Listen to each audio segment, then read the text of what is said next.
नाशिक आणि राजाराम साळवी यांचं खूप घनिष्ठ नातं होतं. त्यात घोटीचं उदाहरण नेहमीच राजाराम साळवी यांच्या तोंडून निघायचं. हे कार्यकर्ते आहेत, हे ज्येष्ठ कार्यकर्ते आहेत ज्यांनी राजाराम साळवी यांच्या बरोबर काम केलेलं आहे. अचानकपणे आपला नेता आपल्याला सोडून गेलेला आहे.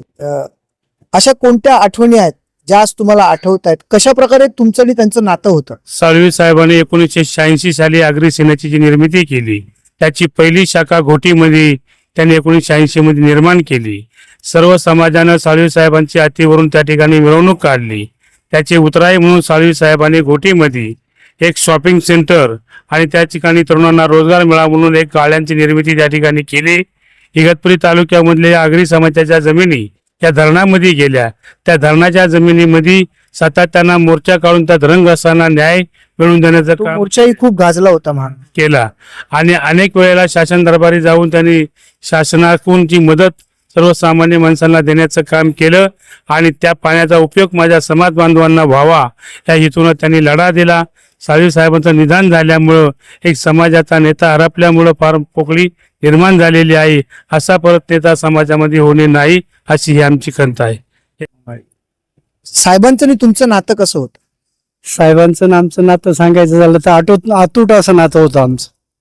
साहेबांनी इगतपुरी तालुका हा अत्यंत जवळचा आणि मौलिक असा मानला होता. साहेबांचे ठाणे, रायगड, रत्नागिरी सर्व जिल्ह्यामध्ये संबंध होते, प्रेमाचे संबंध होते, कार्यकर्ते होते. परंतु या सर्वांपेक्षा आमच्या इगतपुरी तालुक्यावर साहेबांचं अतिशय प्रेम होतं.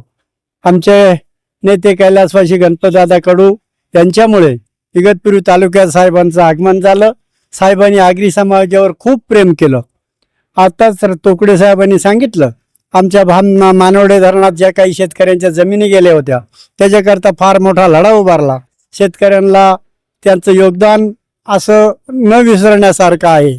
आणि विशेष सांगायचं जर झालं, माझ्या 50-60 वर्षाच्या राजकारणामध्ये अनेक नेते मी बघितलेत, जवळून बघितलेत, परंतु साळवी साहेबांसारखा नेता होणे नाही.